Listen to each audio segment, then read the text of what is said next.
నమస్కారం city news తెలుగుకి స్వాగతం. బాపట్ల జిల్లా చీరాల రామానగర్ లో ప్రొహిబిషన్ అండ్ ఆబ్కారీ శాఖ ఆధ్వర్యంలో నాటుసారే సేవించడం ఆరోగ్యానికి హానికరం అనే అంశంపై స్థానికులకు అవగాహన సదస్సు నిర్వహించారు. ఈ సందర్భంగా పలువురు ఆబ్కారీ శాఖ అధికారులు, గ్రామ పెద్ద మల్లెల రామకృష్ణ మీడియాతో మాట్లాడారు.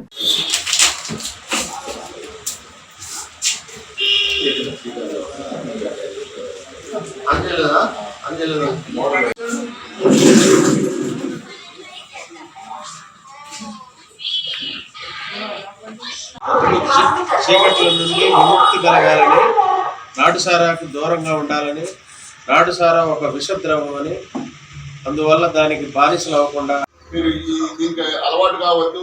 ఇక్కడ గ్రామస్తులుగా కూడా నేను కోరుకుంటున్నాను. అదేవిధంగా ఈ కార్యక్రమం ఈ నెల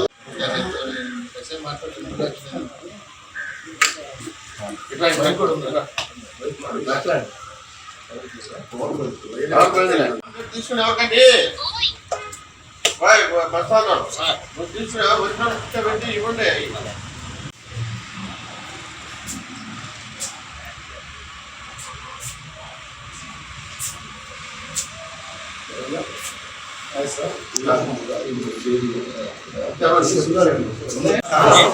నా ఆరోగ్యాన్ని మరియు సమాజ ప్రయోజనాన్ని దృష్టిలో ఉంచుకొని నేను ఎప్పుడు నాటుసారాన్ని సేవించను మరియు ఇతరుల చేత తీసుకోనివ్వను. నాటుసారా రహిత నా చుట్టూ ఉన్న పౌరులను నాటుసారా జోలికి పోకుండా అవగాహన కల్పించి ఆరోగ్యకరమైన నాటుసారా తయారీ, రవాణా, అమ్మకము, కలిగి ఉండటము మరియు సేవించడము. గవర్నమెంట్ కూడా ట్యాక్స్లు వస్తాయి కదా, ట్యాక్స్ అనే కాదు, ఒక ఆరోగ్యకరమైన సమాజం కూడా నిర్మాణం అవుద్ది. మనం కష్టపడతా ఉంటే మన తర్వాత తరం, మన పిల్లలు మనల్ని చూసి కష్టపడటానికి ముందుకు వస్తారు. అట్లా అన్ని రకాలుగా ఆర్థికంగాను సామాజికంగాను ముందుకెళ్తాం కాబట్టి అలాంటిది చెయ్యాలనేది ఉద్దేశం. దాన్ని పెద్దలు రామకృష్ణ గారు ఉన్నారు కాబట్టి మీరందరూ వారితో కూర్చొని ఇట్లా ఒక గ్రూప్గా అండి, ఈ గ్రామంలో ఇదైతే మనకి బాగుంటుంది, ఇట్లా బాగుంటుంది అనేది ఒకటి సస్టైన్ చేస్తే, అంటే మేము కూడా ఇందులో కలెక్టర్ గారిని, ఎస్పీ గారిని అందరినీ కూడా ఇన్వాల్వ్ చేశారు. రేపో మాపు అంటే మొన్నటి దాకా పోయింది, ఈ హడావుడు ఉంది కాబట్టి కలెక్టర్ గారిని అప్రోచ్ కాలేదు. ఇప్పుడు కలెక్టర్ గారిని అప్రోచ్ అయినా కలెక్టర్ గారు వివిధ డిపార్ట్మెంట్లు మాతో పాటు కలిపి ఒక మీటింగ్ పెడతారు. పెట్టి ఎవరి బాధ్యత వాళ్ళకి, అంటే అందరూ దీనిలో సహకరిస్తారు. ఇది ఒక్కళ్ళే కాదు, మీరు కూడా సభను అలంకరించడం మేడం ఏసీ గారికి, ఏఈఎస్ గారికి, సిఐ గారికి, ఈ మల్లెల రామకృష్ణ గారు గ్రామ పెద్దలు, వారికి తదితర సిబ్బంది గారిని కూడా నా ధన్యవాదాలు. ముఖ్యంగా ఈరోజు ఈ కార్యక్రమం ఎందుకు నిర్వహించుకుంటున్నామంటే, ఆంధ్రప్రదేశ్ ప్రభుత్వము ప్రతిష్టాత్మకంగా ఈ కార్యక్రమాన్ని చేపట్టింది.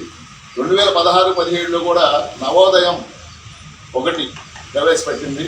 అప్పుడు ప్రతి జిల్లాలోనూ నాటుసారాయి ఉండకూడదని నిర్మూలించడం జరిగింది. ఈ జిల్లా కూడా 2017లో నాటుసారా లేని జిల్లాగా ప్రకటించడం జరిగింది. అదేవిధంగా ఈ మధ్యకాలంలో కొన్ని సందర్భాల వల్ల కానీ, గవర్నమెంట్ షాపులు రావడం వల్ల కానీ, ఏదైనా మళ్ళా నాటుసారా అనేది అక్కడక్కడ ఉంది మన దగ్గర. ఏ గారికి, నాగరాజు గారికి నా నమస్కారాలు. ఈ రామకృష్ణ ఈరోజు ప్రభుత్వం చాలా ప్రతిష్టాత్మకంగా ఈ నవోదయం ప్రోగ్రాంను తీసుకురావడం జరిగింది. దీనివల్ల ఏంది అంటే నాటుసారాను సమూలంగా నిర్మూలించాలా అనే ఒక మంచి సదుద్దేశంతో ఈరోజు ఆంధ్రప్రదేశ్ గవర్నమెంట్ ఈ నవోదయం ప్రోగ్రాం తీసుకురావడం జరిగింది. దీనికి మీరందరూ సహకరిస్తారని మేము కోరుకుంటున్నాము. సంఘంలో మనము బాగుండాలని చెప్పి కొంతవరకు మనం చేయగలగడం జరిగింది. ముఖ్య ఉద్దేశం ఏంటంటే, లాస్ట్ టైం కూడా ఇదే సచివాలయంలో అప్పుడున్నటువంటి ఏసీ గారు, లేబర్ కమిషనర్ గారు, పీడీ గారు అందరూ వచ్చారు మేడం. అప్పుడు మీటింగ్ పెట్టి కొంతమంది 12 మందికి మనం లోన్స్ ఇవ్వడం కూడా జరిగింది. దాంట్లో ముంగా నాగరాజు గారు గొర్రెల కంపెనీకి కొంతమంది లోన్స్ ఇవ్వడం జరిగింది. అలాగే ఇప్పుడు మీరు గతంలో ఐటీడీ కంపెనీ ఉండేది మేడం ఇక్కడ. వర్కర్స్ ఇక్కడ ఉన్నటువంటి ఎస్టీలు కానీ ఎస్సీలు కానీ.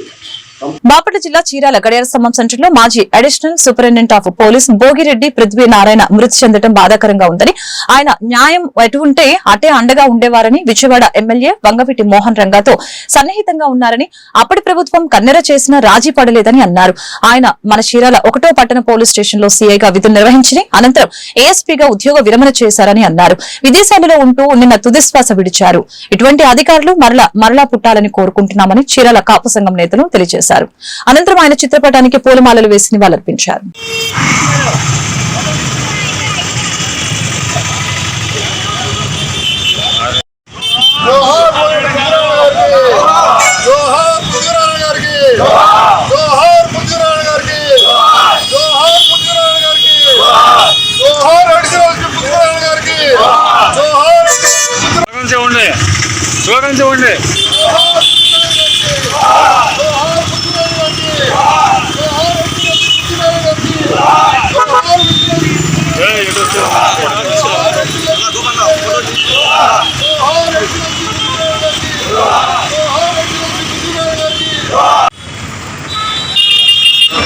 పోలీసు వ్యవస్థలో ఉంటూ లా అండ్ ఆర్డర్ని ఎంత ఖచ్చితంగా అమలు చేసేటువంటి వారు చీరాలలో సీఐగా పనిచేసినప్పుడు మాకు బాగా తెలుసు.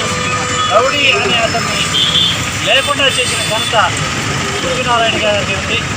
వారు అడిషనల్ ఎస్పీగా పనిచేస్తూ మరి అకాల మరణం చెందడం చీరాల నియోజకవర్గమే కాక ఆంధ్రప్రదేశ్ మొత్తానికి కూడా చాలా విచారకరం. అలాంటి మహానుభావుడు తిరిగి పుట్టాలని ఈ పోలీస్ వ్యవస్థ లాంటి వ్యవస్థలో అలాంటి మరొకస్తూ ఉంటారని మేమంతా కోరుకుంటూ, అలాగే కాపులలో ఉంటూ కాపు జాతికి ఆణిముత్యంలాగా ఆయన జాతిగా ఉన్నాడని, అలాంటి నాయకుడు మళ్ళీ పుట్టడేమోనని 2 రోజుల క్రితం మనకి రాష్ట్ర వ్యాప్తంగా పేరున్నప్పటికీ మన చీరాల్లో సుమారు 30 సంవత్సరాల క్రితం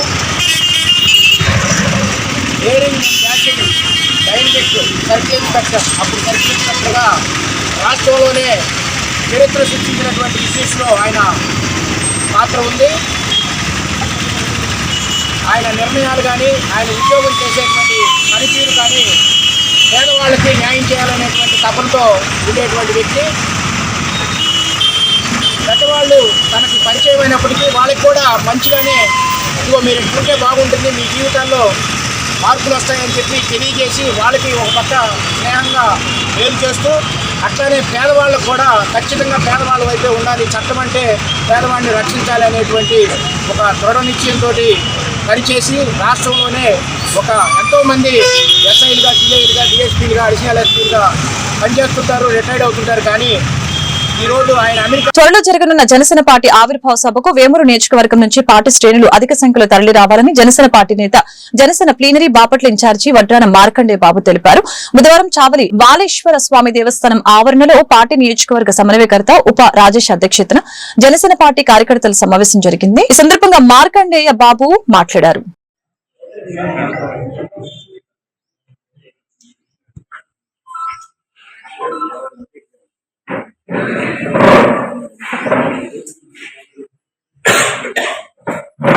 నియోజకవర్గ స్థాయిలో గుంటూరు జిల్లా మొత్తం పర్యవేక్షించండి. అక్కడ సేవాలయ కార్యక్రమం నుంచి రాజకీయ రూపం అధ్యక్షుడు దానిలో భాగంగా మేము నియోజకవర్గం ఆ రోజున 16 ఉన్నారు.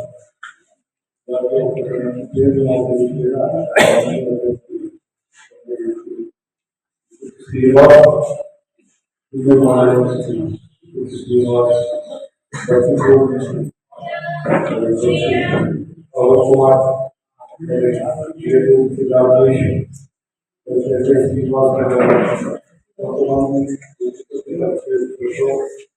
పార్టీ నిర్మాణం, రాజకీయ కూడా కేవలం పిల్లలతో రాజకీయ కాకుండా పెద్దరికంగా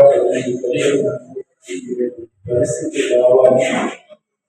పార్టీ కూడా ఎన్నో ప్రత్యామ్నాయాలు కూడా ఒక పక్క వయసు ఒక పక్క బలమైన చేస్తున్న పరిస్థితిలో పిల్లలతో రాజకీయ పెద్దలు కలుపుకొని మహిళలు కలుపుకొని వ్యతిరేకంగా ఎన్నో ప్రత్యామ్నాయం పునాది చేసే పరిస్థితిలో కలిసి కూడా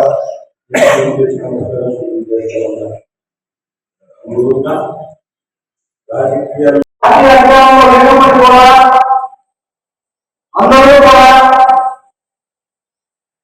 ఉదాహరణకి లాస్ట్ ఇవ్వడం సభ మన దగ్గర నుంచి దాదాపు 40 కిలోమీటర్లు కూడా లేదు.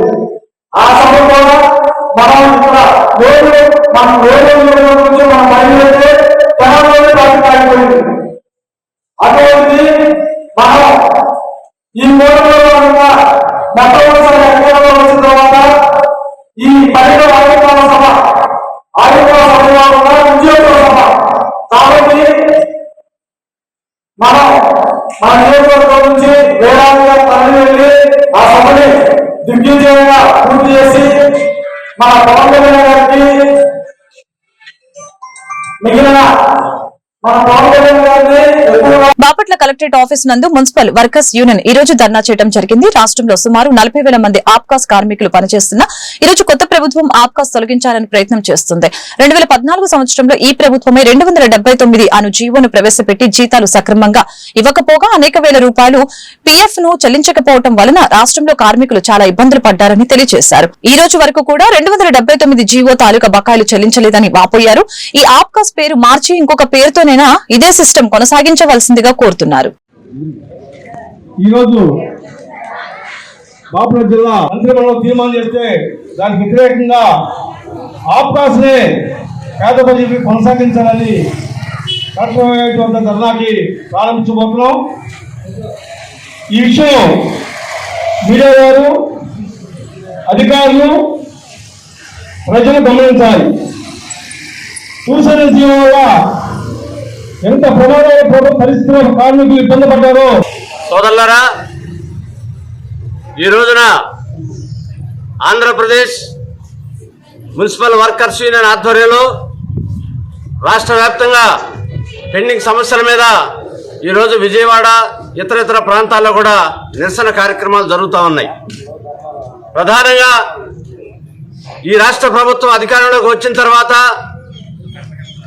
గతంలో ఉన్నటువంటి జగన్మోహన్ రెడ్డి ప్రభుత్వంలో ఉన్నటువంటి ఆప్కాస్ విధానాన్ని రద్దు చేసి నూతనంగా ఏదైతే గతంలో ఉన్నటువంటి 279 జీవోని అమలు చేయాలని చెప్పేసి రాష్ట్ర మంత్రివర్గం తీర్మానం చేయడాన్ని ఏపీ మున్సిపల్ వర్కర్స్ యూనియన్ తీవ్రంగా ఖండిస్తూ ఉంది. గతంలో 279 జీవో ఉన్నప్పుడు అధికారంలో ఉన్నటువంటి తెలుగుదేశం ప్రభుత్వం ఆనాడు వాళ్ళకు ఉన్నటువంటి ఏజెంట్లు పెట్టుబడిదారి వర్గాలను ఈ మున్సిపల్ కార్మికుల మీద పెత్తనం చెలాయిస్తూ వాళ్ళ జీతభత్యాల్ని సక్రమంగా ఇవ్వకుండా వాళ్ళకి ఉద్యోగ రక్షణ లేకుండా చేసినటువంటి 279 జీవోని రద్దు చేస్తూ గత ప్రభుత్వం ఆప్కాస్ సిస్టమ్ని ప్రవేశపెట్టింది. ఆనాడు అవుట్ సోర్సింగ్ కాంట్రాక్ట్ సిస్టంలో ఉన్నటువంటి అసంఘటిత కార్మికులందరినీ కూడా ఒకే గొడుగు కింద చేర్చాలని చెప్పేసి జగన్మోహన్ రెడ్డి గారు మరి ఆప్కాస్ సిస్టాన్ని ప్రవేశపెట్టారు. ఆప్కాస్ సిస్టమ్ ప్రవేశపెట్టిన తర్వాత రాష్ట్రంలో ఉన్నటువంటి మున్సిపల్ కార్మికులందరూ కూడా గుండె మీద చేసుకుని హాయిగా వారి ఉద్యోగం వారు చేసుకుంటా ఉన్నారు.